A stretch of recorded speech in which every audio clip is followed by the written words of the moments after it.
Sasa hata udogo ni mshahidi ya kwamba ni huyu na huyu. Bwana Yesu asifiwe sana. Sasa niambie, kutoka hapo kwa huyu virginity, ni wangapi wamepitia barabara hiyo kama imetengenezeka? Ni wangapi umepromise hapa ni wewe bayaga idigagotiga mayaga idigagotiga mayaga iwe wakwa naiga na werete naiga na methutha waku marite raini matongoretio ni uria wira thakame kigogona gia thakame. Bwana Yesu asifiwe sana. Ukiweza kuelewa hapo na uelewe siri kama hiyo, ndio utaelewa kujitoa kwenye shida ambazo uko nazo. Watu wengi hapa, hakuna watu wamerogwa. Mchawi ule mkubwa katika maisha yako ni wewe. You are the greatest witch. Wachawi kama sasa hapa nakiangalia hivi naona wachawi watupu. Hii nyumba sisi yote wachawi. Kwa sababu mimi pia nimefanya vyangu na wao wamefanya nini? Vyako. Na kwa sababu hatukuelewa the consequences of what we did, it is haunting us. Wewe unatafuta makanisa, unaenda kanisa hii, and the problem, it is not your priest. The problem is not your pastor. The problem si ile kanisa ulikuwa naenda ama ile kanisa uendagi. The problem is to you kujua ya kwamba kuna kamutu kalikuwa kako, mlivuja kalimwaga damu. Ni kujua kutatua tu hiyo tatizo.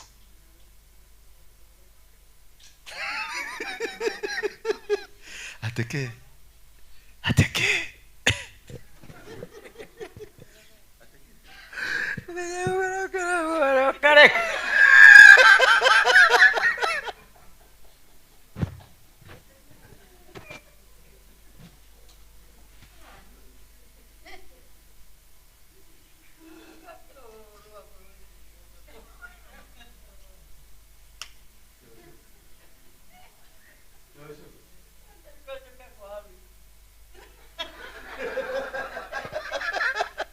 Ejoke kwa waru iki. Ako lile yoke weke ate. Yoke to ujie na. Tutikihujagia, ile tutihujagia.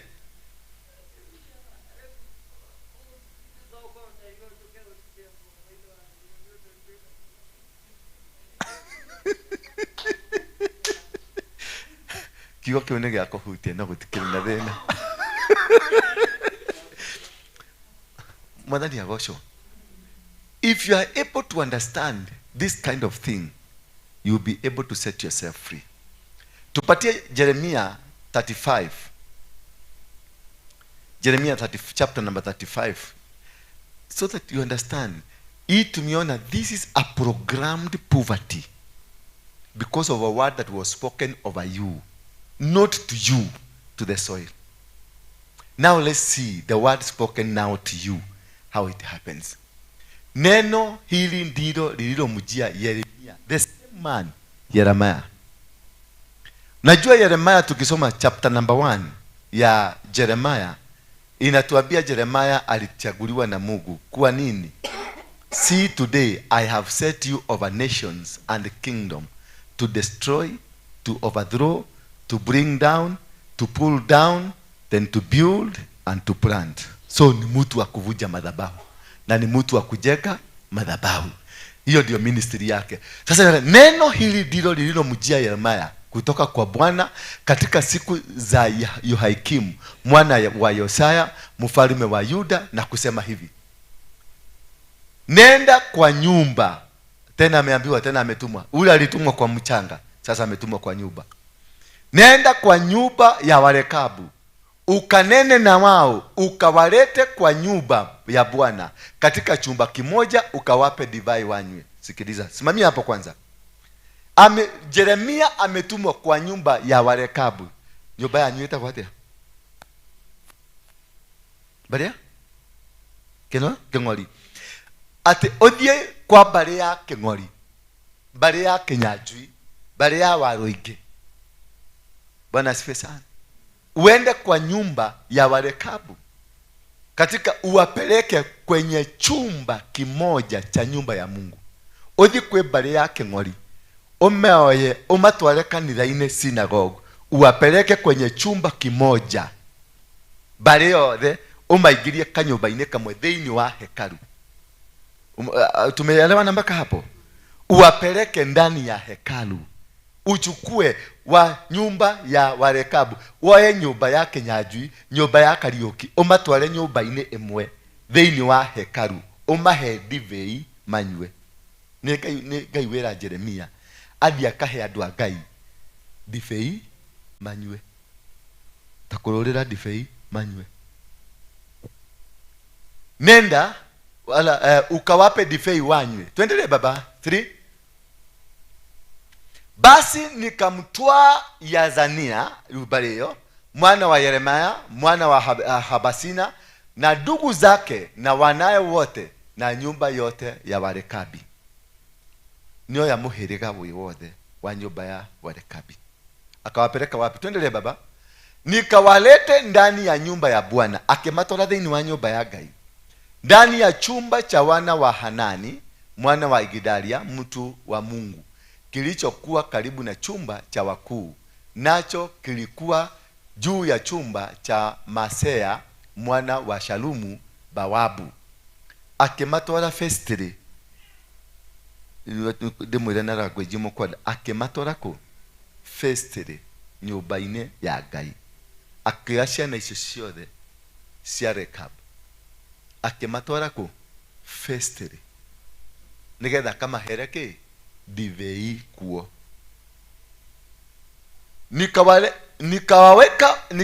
Nikaweka mabakuli yaliyojaa divai na vikombe mbele ya wana wa nyumba ya Warekabu, nikawaambia, nyweni, nywai riu uthai kindu kudai mwikale muri akundu. Bwana Yesu asifiwe sana. Kama ni nyinyi we no iteke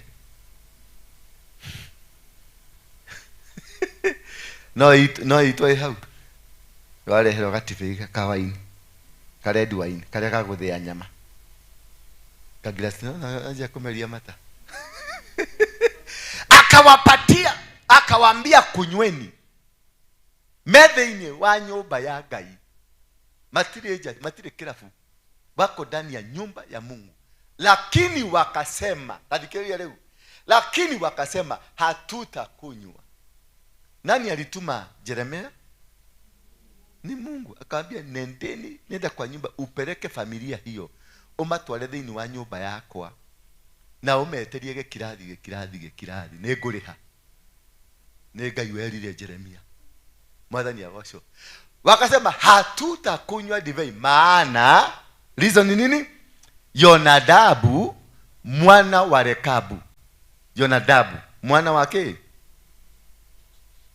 baba yetu, baba wao, alituamuru akisema, musinywe divai ninyi wala wana wenu hata milele.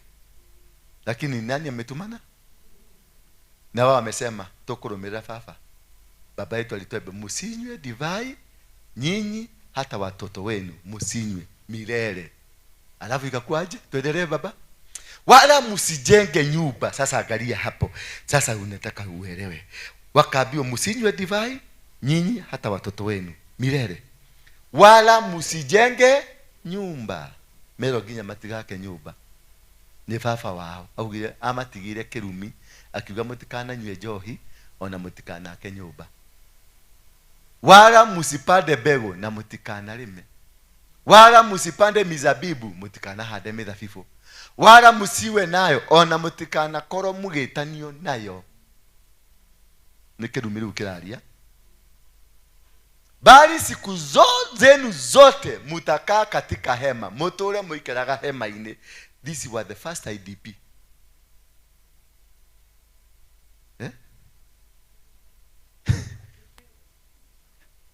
Hii ndio first what? Wameambiwa mutore hema-ini, muishi kwenye hema ndio mpate kuishi siku nyingi katika nchi ambayo mutakaa ndani yake kama wageni. Ugo na matituraga kwa kirumi kia baba ni kia maruta nginya kwao, kia matora thĩ cia bũrũri ũngĩ mathi gũtuĩka IDP, maheyagwo gĩa kũrĩa na gĩa kũnyua. no nä å gå tå manä te mathi makohorwo nä Ngai,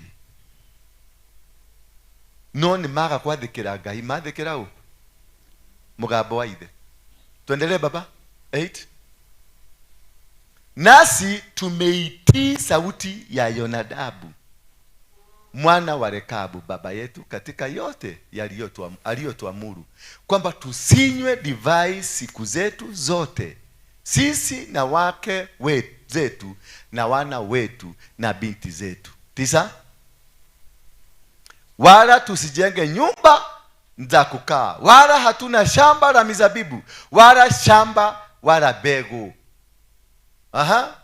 Bali tumekaa katika hema, nasi tumetii tukafanya sawa sawa na yote aliyotuamuru Yonadabu baba yetu. Ugo maturaga mehema-ini mariaga thina. Riu kiu ni kirumi gia kere. Kule tuliona kirumi ya nini? Ya mchaga. Ilizungumziwa mchaga. Sasa hapa ni watu wamezungumziwa na wametii, na wanaambiwa wacheji, wamekataa. Wameambiwa wabadilike, wamekataa. Kwa hivyo jiulize, ni kirumi kiriko geragera? Ni gia tĩri kana ni kia mũgambo?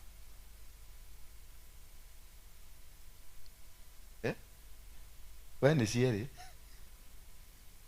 Ni gia tĩri, ni kirumi gia tĩri kana ni kia mũgambo? Gia tĩri kĩerirwo atĩrĩrĩ, gĩtikĩandĩke ndũkanagia kĩndũ. Tĩri nĩguo arĩ wandĩke ndũkanagia, ndũkanaciara, ndũkanarathimwo. Gĩkĩ gĩa kanua nako kĩarĩ atĩa? Atĩ baba nĩ atwĩrire tutikanarĩme mĩthabibũ, tutikanake nyũmba, tusiwahi kukaa katika hali yote ambayo ni ya maendeleo, tukae kwenye hema tukiwa marefugee. Sasa ni kwa nini Mungu, nataka kukutatulia hii, ni kwa nini Mungu amewatuma Yeremia aende apatie hawa watu divai? Sasa ukicombine mazungumzo, tuliambiwa tusilime mizabibu. Wakati huo mtu yoyote aliyefaulu na mtu yoyote ndio apate chakula ya kukula, wote walilima nini? Mizabibu. Hiyo ndio ilikuwa cash crop yao. Sasa mzee amesema huko ndikwenda cash crop, mutikana thukume. Ni kwa nini ilifanyika? Ukiangalia vitabu vingine nakwambia wakati wote mizabibu ilitengenezwa na pombe, ndio mizabibu ndio ilikaushwa, ikatengenezwa, ikatoa divai. Sasa wakati divai iliiva, kila familia walitesti divai yao. Kamuratina, kila mtu anaoja kusikia kananika hete wega. Katika ile kutesti divai, hii familia si walikuwa na testi ka glasi moja, anasema ndiongezeke kanusu tu. Ana meza, anaweza naiwa tahekage kanini. Ana meza kama isho. Ana meza baka wanajikuta wote wamemesa, wamelewa. Sasa kijana akachukua dada yake wakarara, kijana mwingine wakachukua dada yake wakarara. Kitu hiyo ikaghadhabisha mzee sana, akakasirika, akasema wakikonijo hiatuma morio na mwale wa nyina makomanie. Jo hiyo dikana migwo goko ungikaigwa kondo gwothe gwe kirumi ati goko gutikana hikio mururire, gutikana hikio mojaruo, gutikana hikio moikamba, ni kwa hiketio. Kondo gwothe kwina mugambo, ni mugambo ungi warikuo, ni undu warikuo niguo wakanjirwo gugituka goko gutikanagie. Mwathani agocwo. Are you getting me? Mahali umesikia kumekuwa na cancellation, ati kitu hiki kisiwahi kufanyika, kilifanyika, kikakasirisha hawa watu, na wakasema hapa tena tikana igwe mutumia muiretu umete nyeri ahikite guku, na muthe akauga ni gwatigirwo mugambo, na ukaigwa kango tikana nyitwo mithaiga. Ni kwari mithaiga mucio ucio. Bwana Yesu asifiwe sana. So huyu mzee kutokana na tabia ya ulevi akafuga pombe, na kwa sababu pombe ndio ilikuwa cash crop na ndio wasiteseke, akawaambia hata msijenge nyumba. Bwana Yesu asifiwe sana. Ndio watoke hapo waende wakakae kwa kambi kama marefugee, ndio wapatiawe chakula, maana amewasimamisha wasikule tena, wazivune tena, wasifanye biashara tena, wasifanye jambo lolote ambalo litafanya pombe ingie kwa hiyo nyumba.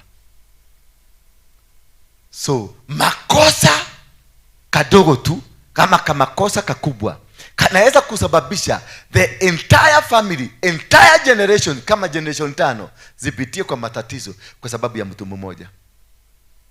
Watu wengi tunapitia kwenye matatizo kwa sababu ya mtu gani? Mmoja alifanya kakitu katika familia, kukaachiliwa maneno, na hiyo maneno ndio wanatumikia. Watu walikuja wakaambiwa na Amrani na Yeremia, ni Mungu amesema. Wakasema sisi hatusikiagi Mungu, tunasikiaga mababa zetu. Tuliadua gomi, tuiwa gomi, sababu baba si alikuwa amekufa. Tuiwa gomi si agwito, na gomi si tole nesiatigire kerumi, na kerumi getigikata etigikacheka. Hizo ni laana mara mbili, laana ya na hii ni laana ya mzee, lakini zote zinakata the same. Maana hawa wanaishi kama marefugee, hawa wanaishi kama watumwa. The same mtu mwenye amekatazwa, Mchaga imeambiwa usiwahi kupatia huyu mtu, ni kumaanisha hata kanyumba. Maana huyu amepatiwa, ameambiwa nini? Asikuwe na nyumba, asijege kitu, asikuwe na lolote. Naye Mchaga aliambiwa nini? Usimpatie. Hawa Mchaga haijakatazwa, lakini wao ndio wameambiwa msidhubutu kukuwa nayo. Mkidhubutu kukuwa nayo mtakuwa na shida, na hiyo ndio shida kubwa ile tuko nayo katika maisha yetu. The challenges we are facing, the difficulties of life we are facing, we are facing these difficulties because there is a question mark, a caution in your life. Na hiyo caution ndio imekukwasa katika maisha yako. Hiyo caution ndio imekuzuia, na nika kitu tu kalineno kupitia njia ya makasiriko, kwa sababu huyu mzee ni makasiriko, na hata katika njia ya kutoka kwa Mungu bado ni makasiriko. Umeona, Mungu aliuliza Konaya, wewe ni chombo kilichopasuka, wewe ni mtu aina gani? Mungu alikasirika na Konaya, na upande huu mwingine mzee amekasirika na vitendo za watoto.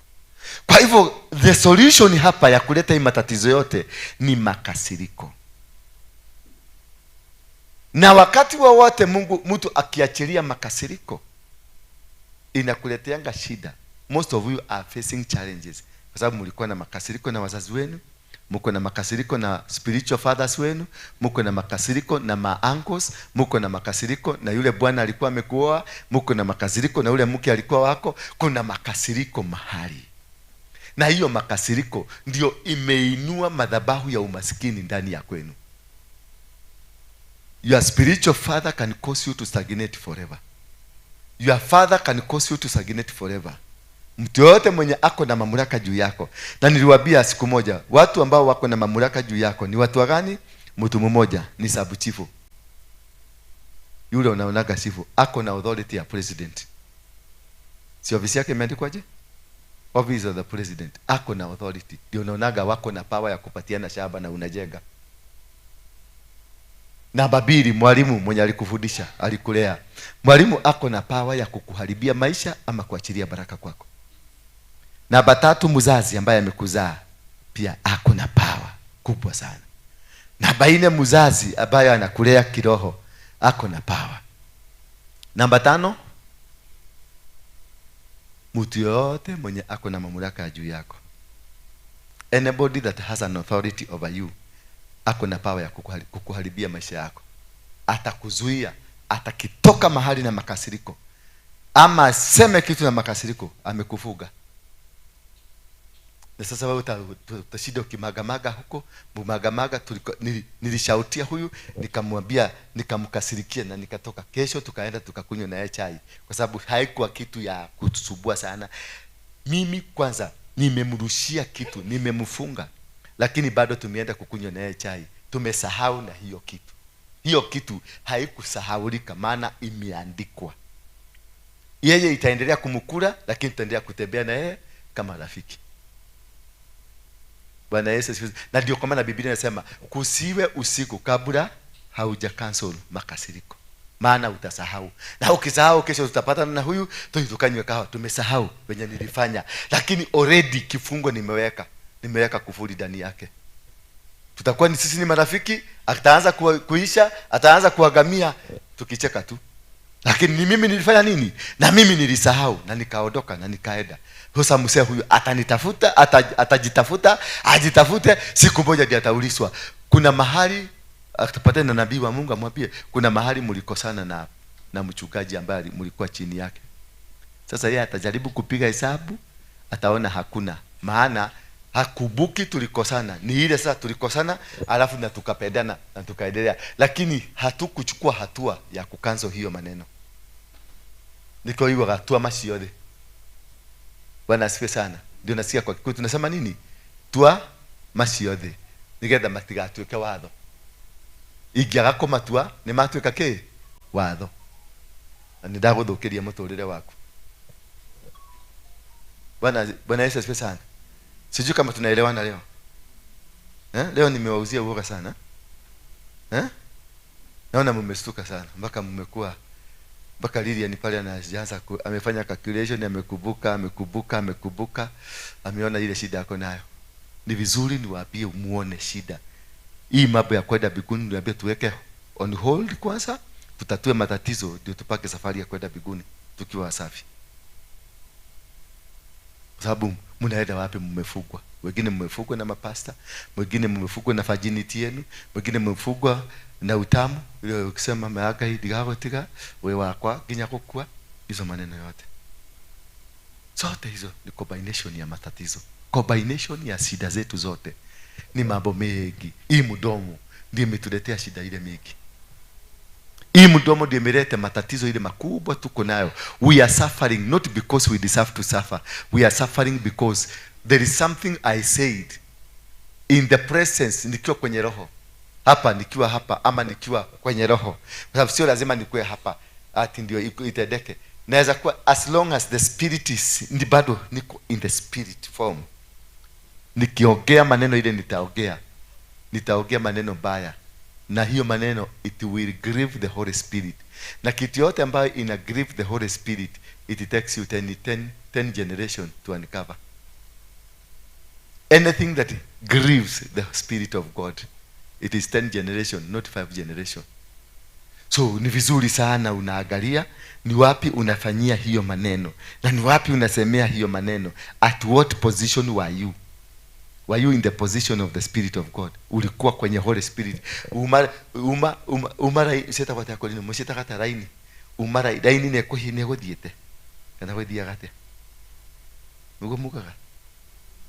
Ya harukare etari radire mundu cio akorwa hiena te. Bado alero hoine, mundu alero hoine. Avoid that person as much as you can.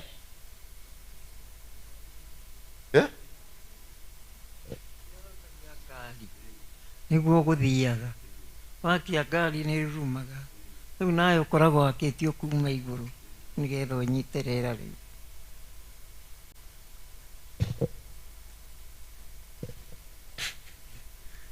Bwana Yesu asifiwe sana. Na hiyo ndio njia moja bingu zinafungwa nayo, na zikikufunga utakosa kuelewa, maana ilikuwa a joke, lakini kule imeandikwa, dunia imeandikwa.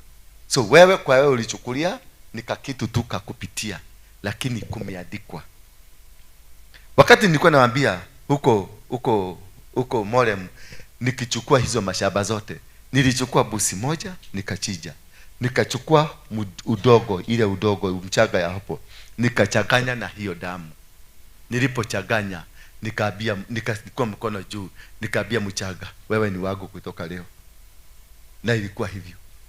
Hiyo shamba yote nilikatakata ploti, na nilikuwa nawapatia watu certificate imeandikwa Waroigi hapa chini, karatasi ili ya kuprinti hapa.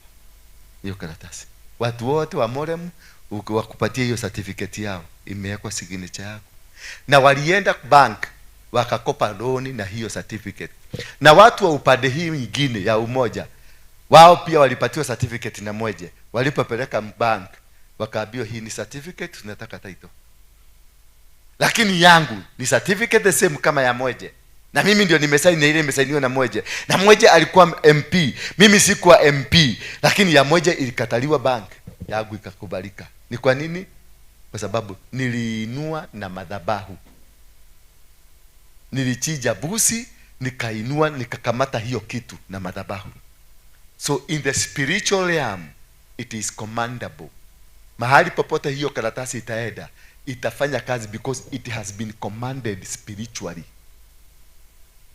So ukipelekea manager anaona ni kama ni title, maana nimeweka kifuba macho uchawi kwenye hiyo certificate na nimeinenea. Manager akiangalia hivi anaona title. Wote hao walipatiwa maroni, wakajenga manyumba na certificate. Juzi tu ndio wamepatiwa title. Lakini upande huu mwingine mpaka saa hii hata hiyo title bado zinashuku, wanazishuku. Wakipeleka bagi anakuambia wacha tufanye investigation kwanza. You see the power? Not the power of the altar. The power hinya wa kigogona. Huyu mzee wa Rekabu alinena akiwa kwenye madhabahu kama baba, naye Yeremia alinena kwenye madhabahu ya Mungu kama nini? A spiritual father. Na zote zilifanya nini? Kazi iliyo na nguvu na iliyo na power and very destructive. So look at your life, look at the anger level, hiyo makasiriko yako. Musa kwa sababu ya makasiriko ya Jacob, wakati alikuwa anabariki watoto yake, akaita Ruben, akamwambia Ruben, wewe ni mtoto wangu wa kwanza. Ama si Ruben? Asomi. Ama si Ruben? Ni nani? Atibokire, yeah? Akristo kama muthia gwetha miujiza no mutio kiugo. Akaita Ruben mtoto wake wa kwanza, akamwambia wewe ni nguvu yangu, wewe ni uzao wangu wa kwanza, lakini vile ulifanya kupanda kitanda yangu. Najua Musa alikuwa analetaga tu jensi. Sasa kijana akaona mudheni ale hile tuigimuno na akihetuka na kamwe, kapita na kamoja, na Musa akajua alipita na kamoja. Sasa wakati wa kutoa sasa jukumu ilifika, akaita Ruben, kuja, wewe ni firstborn, wewe ndio nguvu yangu, wewe ndio uwezo yangu yote, lakini kwa sababu ya vile ulipata kitada, pata laana. Akamwachia laana, akachukua wengine wote, akachukua mpaka mtu anaitwa Simon na Levi. Kumbuka Simon na Levi walikatakata ng'ombe, si ndio? Walikatakata ng'ombe, na yeye akawaambia kwa ajili ya hasira yenu mtaishi kwa upanga. Bwana Yesu asifiwe sana. Akamuita Juda, akamwambia wewe ndio utakuwa mamlaka ya ndugu zako zote, ufalme itatoka kwako. Sasa turudi hapa kwa Levi na Simon, aliwaambia wataishi kwa upanga. Hiyo neno wataishi kwa upanga, ukifuata lineage ya Simon na Levi utamkuta Musa ako kwenye hiyo lineage yao, naye Musa kilimpa. Kumbuka Musa alipoangalia Ruben, kabila inaitwa Reubenites, alipowakuta kaangalia venye wamepata shida, aliambiwa historia hii. Maneno ilitoka kwa baba Jacob. Musa alikuja na akasimama kama nabii, kama mtu mwenye nguvu, kama mtu mwenye uwezo wa kutoka biguni, akisema Ruben, nafanya nini? Naishi. Maana walikuwa wameanza kukufa, ako ka generation kote kalikuwa na kufa. Maneno ya baba wa kiroho ama baba kamili yanaweza kufanya uishe kabisa. Baka wakati kutakuja kutokea nabii mkubwa kuliko huyo, anene apindue hiyo maneno, na akasema Ruben na aishi. Na kutoka hapo Ruben akaanza kuishi. Lakini kumbuka, katika ukoo wa Musa, Simon na Levi walilaaniwa. Musa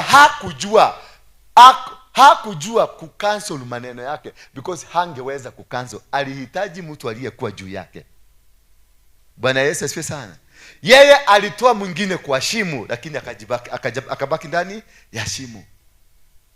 Yeye alibaki kuendelea na laana, maana hiyo laana ya baba yake, utaishi kwa upanga, ilimpeleka mpaka akashika the 10 commandments, akaongeza chini zikaanguka because of ya hasira. Mungu akakuja akamwambia, Kanaani ndio ile na hautaenda, because ya the same. Amecancel moja ya brother yake, lakini ya kwao hakucancel because hakujua, na kama hata alijua hakuwa na uwezo wa kucancel. Bwana Yesu asifiwe sana. Maneno yale ndio yanafunguaga bigu ama yanafunga bigu. So ajiulize wewe, on what heaven are you operating on? A closed heaven or an open heaven?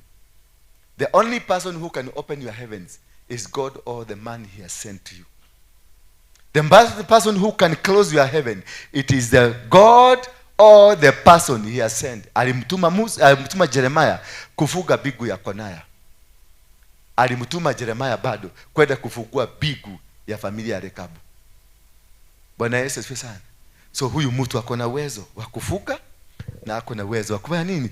Yule mwenye ako na uwezo wa kufuga, ako na uwezo wa kufugua. Sijui kama tunaelewana hapo? Tumefurahishwa leo? Mumesikiaje sasa? Maneno imewapelekaje? Naona nasikia tumbo hapa ikilia.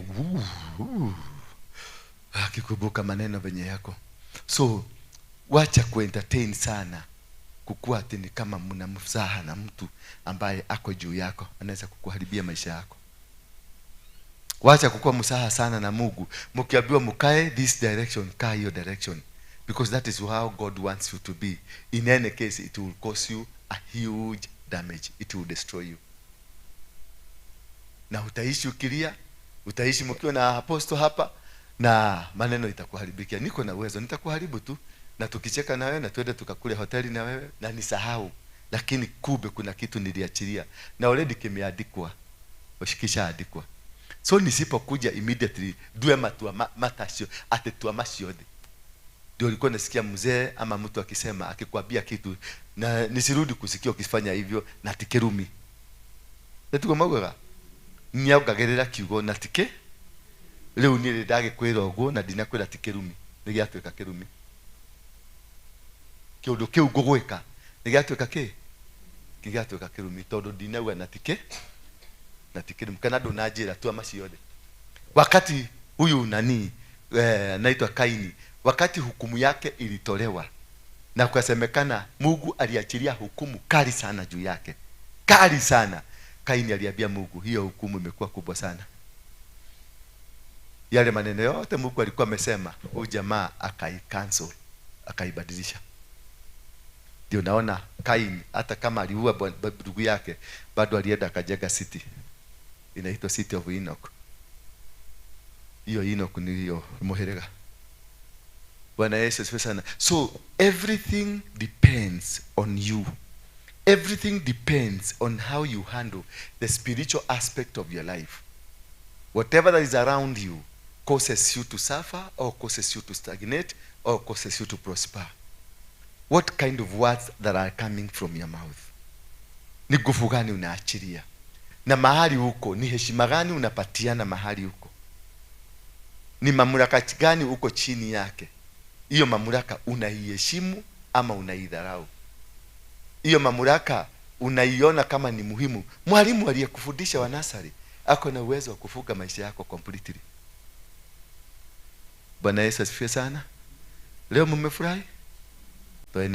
Leteni school fees sasa. Leteni school fees. Na next time mkuje na wazazi, sababu inaonekana mmekuwa vichwa gumu. Si ndio? School fees. School fees. Oh, hali kiyo yoko dakori.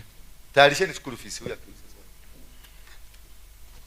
Niko nauliza hivi. Kwa sababu watu wanaendanga kwa waganga na nini. Mtu anachukua kuku, anachinja na anakulaani.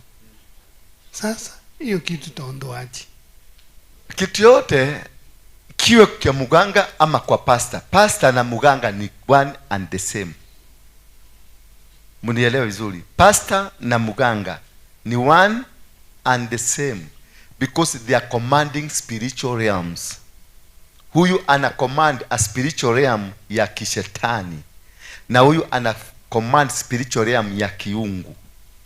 So ukienda kwa muganga uchinja mbuzi ama uchinje kuku, damu imwagike, ni wewe mwenyewe, wakati Mungu akusaidie kuelewa. Kama hivyo Yeremia alitumwa kwa wana wa Rekabu, maana ilijulikana ni pombe ndio iliwafunga. That is why Mungu alituma Yeremia waende wakunywe, hiyo kifungo itoke, wakiwa in the presence ya mtu wa Mungu.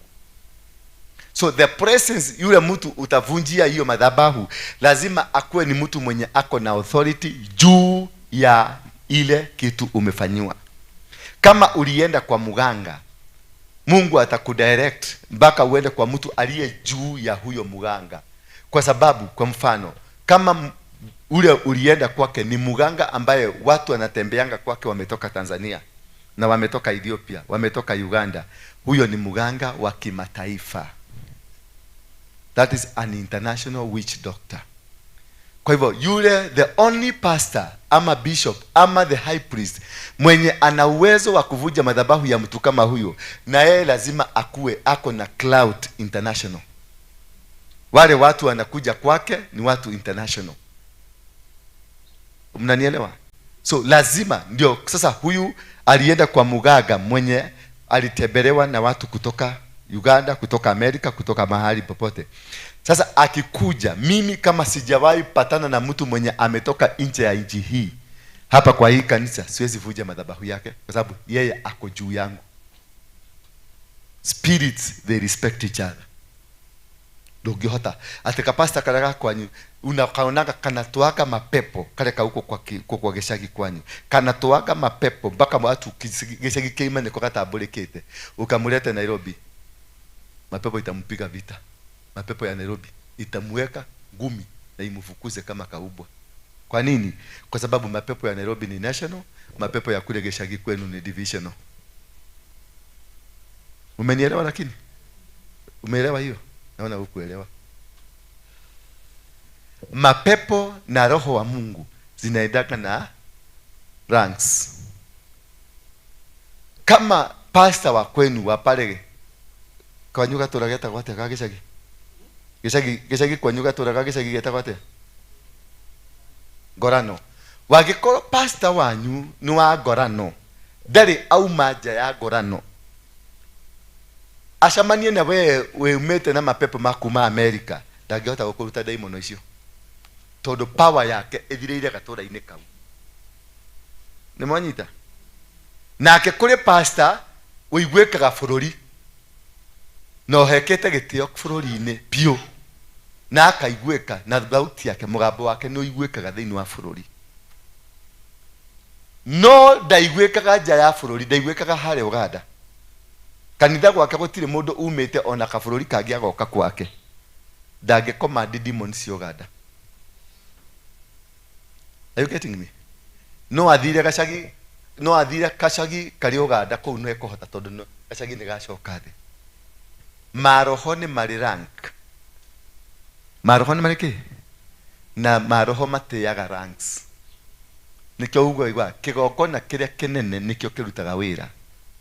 The higher the sacrifice. Mutumia uyo agethi kwa mundu mugo arute ciringi 10,000, nake uyo oke guku kanitha-ini arute 1,000, giki no giguthi na mbere na gwathana tondu nikirutĩirwo igongona inene. Nimuranyita? Nikio ndimwiraga ndiohoye Ngai akuhe guorerio niki ukurehe. Nie ndakwira ni nguguthukiria tondu ndioi niki kirutĩtwo mwena uria ungi, na ndire ndiraguorerio. Ingiguorerio ni ngukwira marutire mburi 5 kana marutire 50,000, no ndigukwira irio guthi kurehe. Kumania na hau tondu ndakwira marutire 50,000, riu we niwe uthi wibange uria ukuruta kigongona kinene gukira 50,000. Are you getting me? Kigongona kiguithagio na kigongona kiria kingi, na kigongona kinini gitingiguithia kigongona kinene.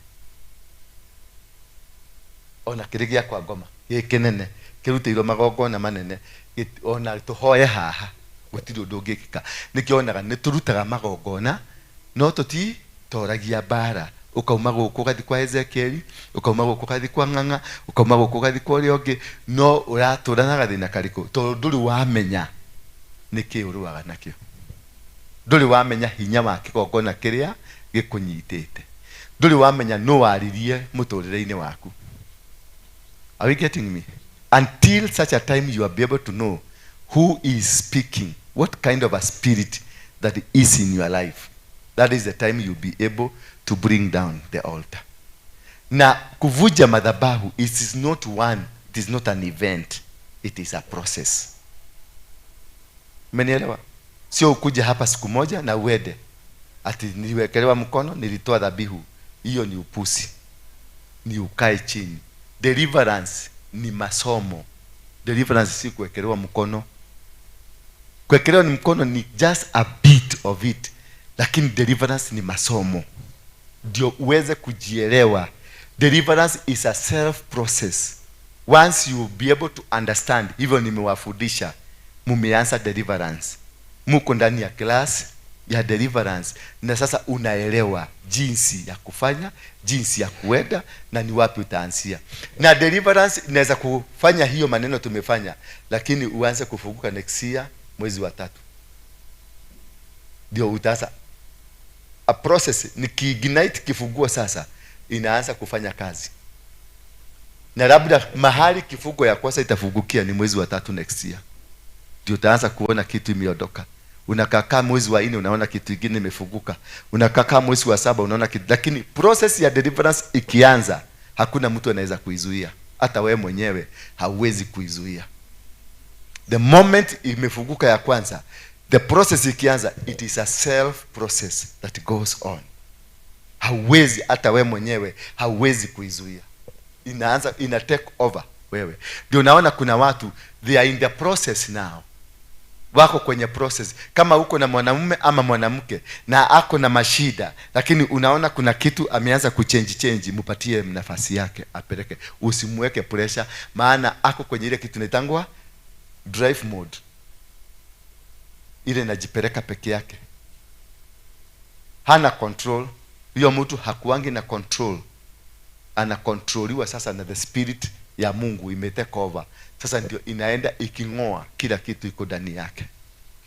It might take a year, it might take 2 years, inaweza kutake hata 10 years. Deliverance can even go for 10 years.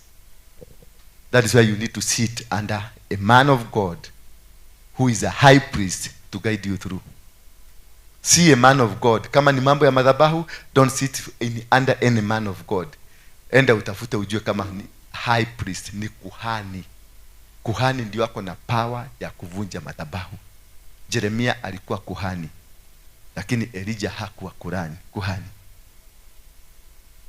Bwana Yesu asifiwe sana. So ukae, utakuwa pole pole na usikuwe na haraka. Lakini the day hiyo kifunguo ya kufungulia wewe ikiwekwa on, hakuna mtu atazuia, hata wewe mwenyewe hauwezi. Itakupeleka mpaka ufike mahali unaenda. Bwana Yesu asifiwe sana. So be patient. Deliverance is not an event, it is a process. Ile ya mapepo, ile kuguza unaaguka, hiyo ni ya kutoa mapepo, na hiyo ni kazi ya Ng'ang'a hapa chini. Hiyo mimi si kazi yangu. Kama uko na mapepo, pelekea Ng'ang'a hapa chini. Mimi nataka kuzungumzia the foundation ya maisha yako. Lakini mapepo ya kwenda kutoa maguo hapa, I'm not of that level. Niko juu. Na wewe usiweke hiyo kitu.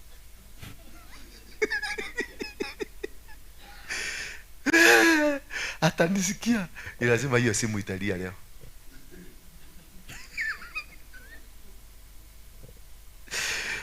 Nitamwalika Sunday moja akuja tuhubirie, si ndio?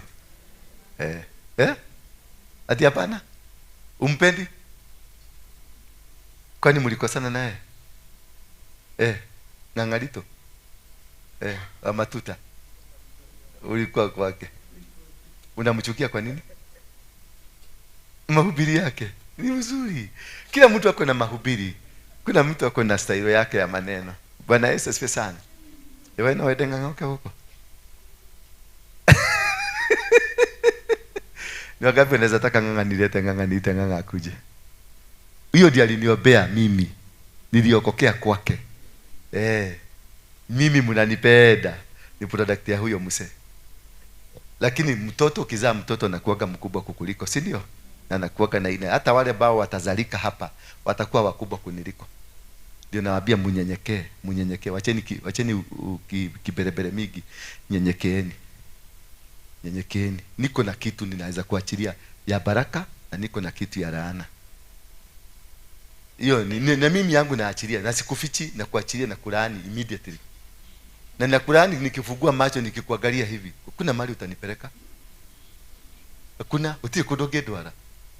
Na gokohoria no gohoria ni. Na utie kudoge dwara. Niko hapa. Ni amakitema. No niguo yandirendia. Ndiko makarehe sadaka. Leteni kwa mkono yangu. Nipokee, nikufungulie hiyo maneno ambayo inaweza kuwa inakufuga. Kijana kuja. Leta kwa mikono yangu nikubariki tu. Mungu akubariki na kufungulie njia zako. God bless you. God anoint you. God give you favor. Pata favor ya Mungu na ya binadamu. Pata favor ya Mungu na ya binadamu. Pata favor ya Mungu na ya binadamu. Pata kibali cha Mungu na binadamu. Pata kibali cha Mungu na binadamu. Pata kibali cha Mungu na binadamu. Pata kibali cha Mungu na binadamu. Pata kibali spiritual favor. Spiritual power. Milango yako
tusimame kwa miguu yetu.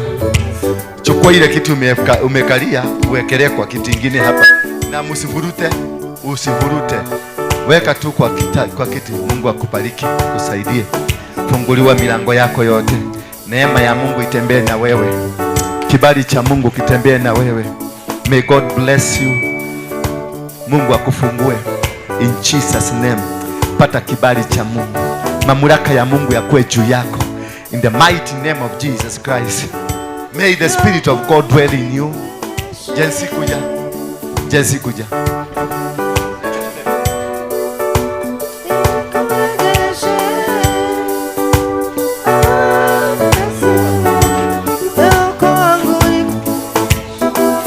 May God favor you in all that you endeavor to do.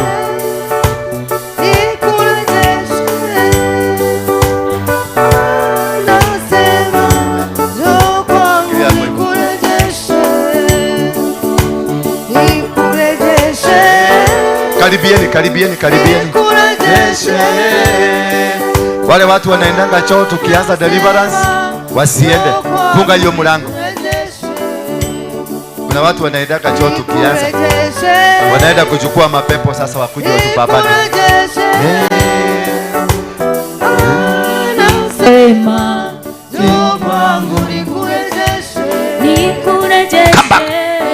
Come back.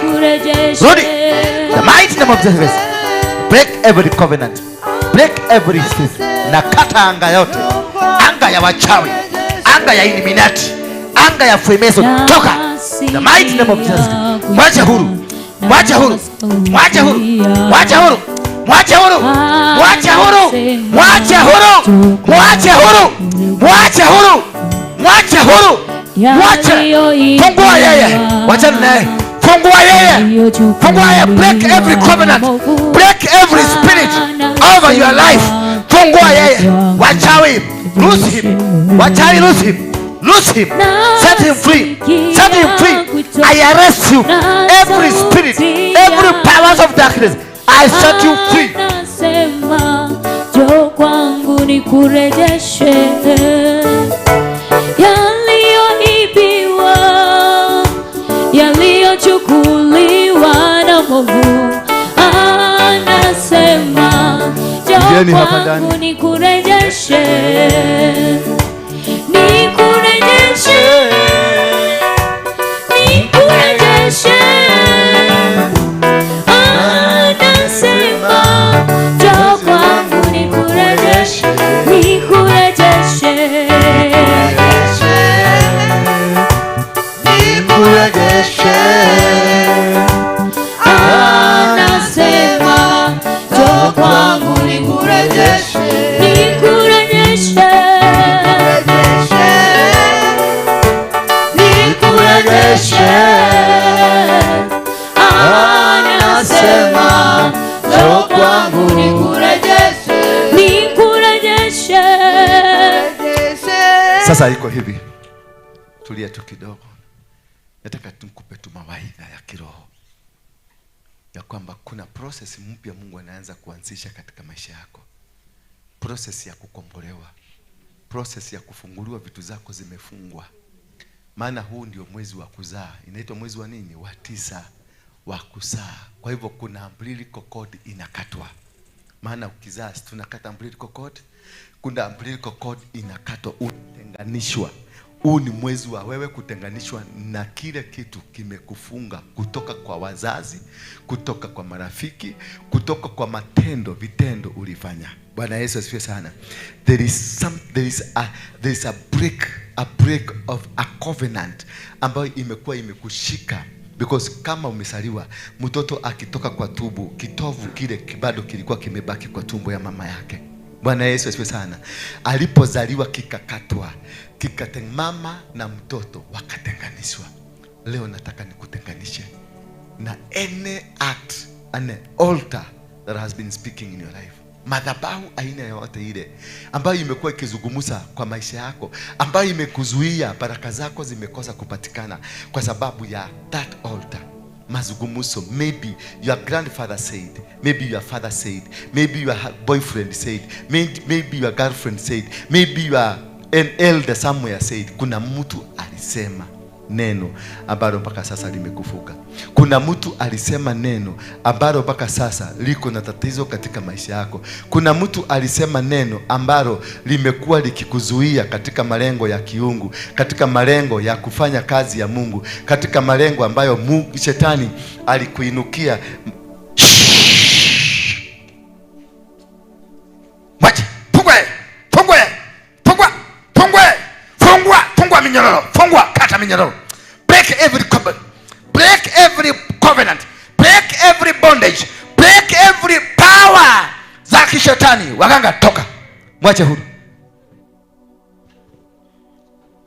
Naona zilikuwa zinataka kumtumia. Sasa afunge ile kitu tunafanya.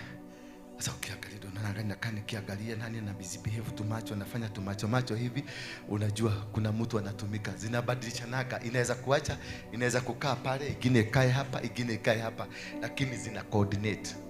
Ndio unaona tunafugaga ile mlango, kwa sababu kuna watu wakiingia kanisani wanaingiaga kwa choo, wanawata kama wamehang hizo mapepo hapo. Wanakuja wanakaa, wakati wa deliverance ikuna, unaona mtu amekimbia choo, kumbe anaenda kuzichukua. Sasa amekuja vita, maana anataka tu wakati wa vita. Bwana Yesu asifiwe sana. So nilikuwa nakwambia hivi, kuna mipango mizuri Mungu ako nayo. Bwana Yesu asifiwe sana. Mungu anasema katika kitabu cha Timotheo ya kwamba niko na mipango mizuri, sio ya kukumaliza, bali ya kufanya nini? Ya kukuimarisha. God has a good plan for you to make you successful. God wants you to be successful. God wants you to be glorious in your life. Anataka kama ni biashara uinuke katika viwango mbalimbali. Kama ni familia, uinuke kwenye viwango mbalimbali. God is a gracious God. He loves you. Lakini sasa kuna maneno ilinenwa. Kuna maneno ilinenwa na babu zako. Kuna maneno ilinenwa Mungu mwenyewe kupitia kwa nabii. Akanenea mchanga. Maybe could be the reason umejaribu kuweka kazi imekataa. Umejaribu kufanya jambo lolote limekataa. Mambo haya yote hayakatai kwa sababu yamejiambia, yanakataa kwa sababu yameambiwa. There is something that was spoken against you. So that is now today, because it is a month of September. The month of September number 9 inasema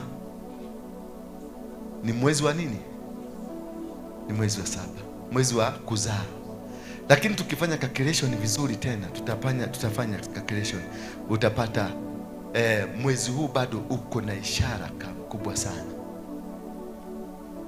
katika mafanikio yako. Unapozaliwa, ulipoingia class 1, hiyo ndilikuwa mafanikio yako ya masomo. Ulipoingia form 1, hiyo ndilikuwa chanzo chako cha kupenya katika ulimwengu. Ulipoingia university first year, kuna kitu kipya kilifanyika. Kuna kitu kipya. When you get the first date ya ule mwanamke mmoja, kuna kitu kipya kinazalika. Kuna kitu kipya kitazalika kwako. Unaweza kosa kukiona leo, lakini in due process you will see. Mungu anakushughulikia. Kumbuka Paulo alimwambia Timotheo ya kwamba imani ambayo uko nayo si imani yako, ni imani ya nyanya yako. Kwa hivyo kuna watu wametuwekea misingi ambayo ni miovu ama ni misingi mizuri. Na akamwambia hata mama yako alikuwa na imani kama hii tu. Kwa hivyo Timotheo hakutembelea kwenye imani zake, alitembelea kwenye imani ya foundation yake. Whatever the challenges you are facing, ziko kwenye imani, misingi ya imani ya wazazi wako, misingi ya imani ya ardhi ambao ulitoka, misingi ya imani ya watu ambao mnaitwa mehereka ama wanaitwa the clan. The clan contains controls. But today, sema today. Today. Sema today. Today. I've been set free. I've been set free. In Jesus' name. In Jesus' name. Every altar in your life. Every altar in my life. Sema every altar in my life. Every altar in my life. Every evil altar. Every evil altar. Speaking over my life. Speaking over my life. Is broken in the mighty name of Jesus Christ. Broken in the mighty name of Is broken in the mighty name of Jesus Christ. Broken in the mighty name of Jesus. Any words given to me, said to me, saying to me by a person senior than me, by the person senior than me, that was negative. That was negative. It is cancelled. It is cancelled. In the mighty name of Jesus Christ. In the mighty name of Jesus Christ. Any word that was spoken to me, that was spoken by my teachers, that was negative, is broken in the mighty name of Jesus Christ. Broken in the mighty name of Jesus. Any word that was spoken to me, that was spoken by spiritual men, by spiritual men or women over my life, that was negative, is broken in the mighty name of Jesus Christ. In the name of Jesus. Any negative word from my husband or my wife, unasema ile uko nayo. Sasa ukisema from my husband or my wife, na wewe ni wife, sinikumaanisha utakuwa lesbian. You know, we are making a covenant. We are making a spiritual altercation. So, you mention what you are. I'm speaking on behalf of... Well, na kama hauna, don't mention it. Say my girlfriend. Because whatever you are saying, itakuwa na spiritual ramification. Sema any word that is negative, spoken to me, by a spouse, that was related related to me that was related or to is related to me, or is related to I me, cancel it I cancel it in the mighty name of Jesus in the Christ. mighty name of Jesus I Christ. delete I delete every evil word every evil word written using the blood the blood of animals, of animals, the blood the blood of human beings, of human beings, the blood the blood of reptiles, of reptiles, the blood the blood of birds, of birds, whatever it is whatever it is that was used that was used to write to write evil powers, evil powers, evil forces, evil forces. it is broken It is broken in the mighty name of Jesus in the Christ. mighty name of Jesus. It is broken. It is broken. It is broken. It is broken. It is broken. It is broken. It is broken. It is In broken. the mighty name of Jesus Christ. In the mighty name of It is Jesus. broken. It is broken. In the mighty name of Jesus In the Christ. mighty name of Jesus Every Christ. evil words Every evil word spoken by by my grandparents, my grandparents. it is broken. It is broken. In the mighty name of Jesus In the Christ. mighty name of Jesus Every Christ. word Every word spoken to to me me by my spouse, by my spouse. may it be husband May it be a husband. or a wife, it is broken. It is broken. In the mighty name of Jesus In the Christ. mighty name of Jesus Christ. Any Any word spoken against me by the family by the family leadership, leadership, that is a clan, that is a clan, the chairman of the clan, the chairman of the the clan, elders of the clan, the elders of clan, it's broken. it's broken. In the mighty name of Jesus In the Christ. mighty name of It's Jesus broken. Christ. In the mighty name of Jesus Christ. Mighty name of Jesus Christ. My lineage My lineage of witchcraft, of witchcraft, my lineage my lineage of witchcraft of witchcraft in our family, in our family, it is broken. it is broken. In the mighty name of Jesus In Christ. the mighty name of Jesus My Christ. grandfather, My grandfather, my grandmother, my grandmother, who are witches who are witches and they have powers of witches, and have powers of witches, is broken. is broken. In the mighty name of Jesus In the Christ. mighty name of Jesus I disconnect Christ. I disconnect My life, my life, my blood my blood with my ancestors. with my ancestors. They are powerless. They are powerless. They are powerless. They are powerless. In the mighty name of In Jesus the Christ. mighty name of The Jesus blood Christ. Blood of goats, of goats, of sheep, of sheep, of cows of cows that was slaughtered that was slaughtered by my family members. by my family members. It is broken. It is broken. In the mighty name of Jesus The Christ. mighty name of Jesus The Christ. spirit of poverty The spirit of poverty in my family in my family that is caused that is caused by family altars. by family It's altars. broken. It is broken. In the mighty name of Jesus. In the mighty name of In Jesus. the mighty name of Jesus. Every witchcraft, Every the witchcraft, snakes, the snakes, the animals the animals that keep following me, that keep the following me, spirit of witchcraft the spirit of from my witchcraft grandmother from my is grandmother broken. is broken. The spirit of snake, The spirit of snakes come out. come out. I break you I break you in the mighty name of in Jesus. the mighty name of The Jesus. spirit The spirit of witchcraft of witchcraft from our parents, from our from my parents, grandmother, from my from my grandmother, mother from my is mother broken. is In broken. the mighty name of Jesus Christ. In the mighty name of Jesus Christ. Break it out. Out. I break every bondage. The spirit of witchcraft, the spirit of anger. Out. You have no room. Out. Out.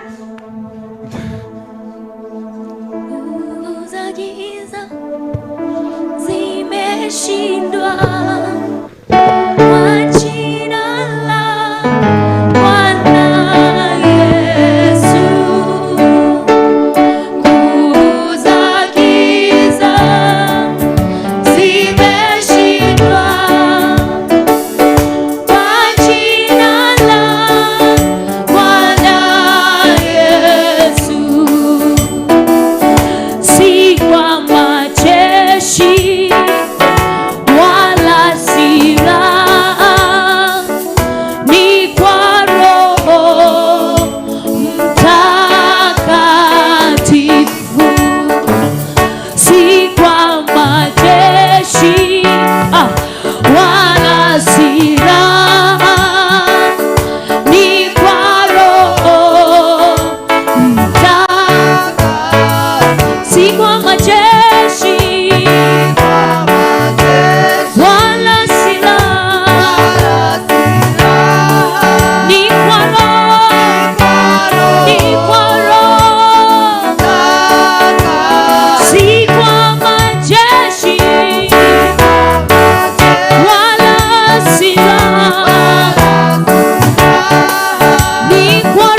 Bwana Yesu. Kushindwa si sehemu yetu, kukosa si sehemu yetu, kwa jina la Bwana Yesu. Nguvu za giza,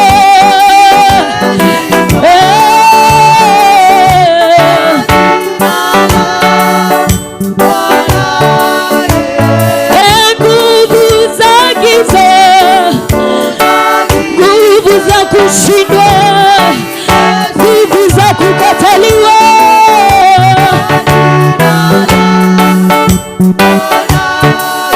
sema nguvu za giza, nguvu zote za giza,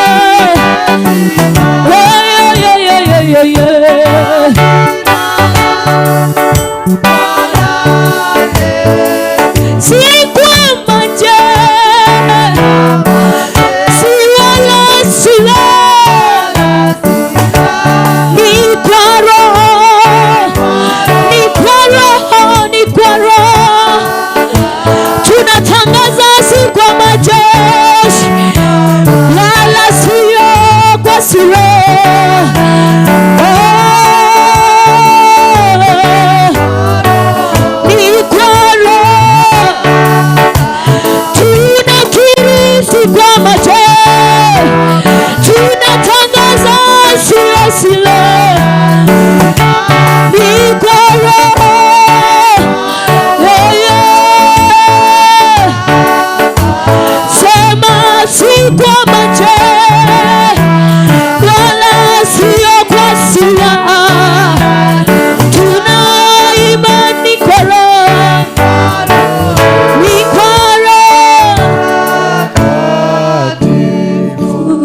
Inua tu mkono wako juu. Mshukuru Mungu dakika moja. Naweza kuwa sijakuguza, lakini malaika wa Mungu amekuguza. Usione ni kama haujafanyiwa deliverance. God has said, God has changed. Tumeanzisha process, imeanza katika maisha yako. Chochote ambacho kilikuwa gugumizi, chochote ambacho kimekuwa tatizo katika maisha yako, any blockage, anything that has hindered you, that has made you not to progress, God has started and key has been ignited. Kifunguo kimefunguliwa. Shida ambazo ulikuwa unazipitia, Bwana wa mbinguni ameniambia chochote ambacho ulikuwa umeipitia mwezi wa 8, mwezi wa 7, mwezi wa 6 kimeondolewa katika jina la Yesu Kristo. God has planted a new seed in your life. God has planted a new plant in your life. God has planted something new, something new. Kuna blood mpya, kuna damu mpya imewekwa katika mwili wako, kuna roho ameingia ndani ya mwili wako, kuna nguvu zimeingia katika maisha yako. There is something new, there is something new, there is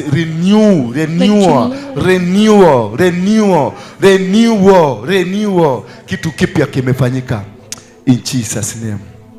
Father, we thank you, we give you glory and honor. I worship you Baba. Ninakuabudu na ninakushukuru. Asante kwa kuleta ukombozi katika watoto hawa.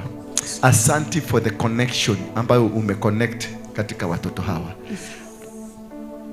Kawaonekanie, wabariki, washindanie kutoka leo. Tenda kitu kipya katika maisha yao. Change their lives. Transform them. Make them better. Make them better. Wafaulishe. Wapeleke kwenye malengo mazuri. Warahisishie maisha yao. Kibali chako kikue juu yao. Kibali cha dunia kikue juu yao. Michanga ya dunia yote, mchanga mahali popote watakapo kanyagisha miguu yao, wawe wakufunguliwa na wakubarikiwa. Maji ya dunia hii iwakubali. Watu wa dunia hii wawakubali. Viongozi wa dunia hii wawakubali.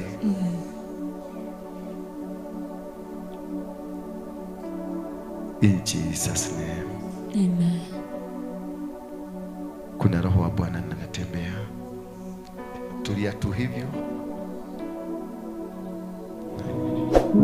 Nasikia kuna wingu.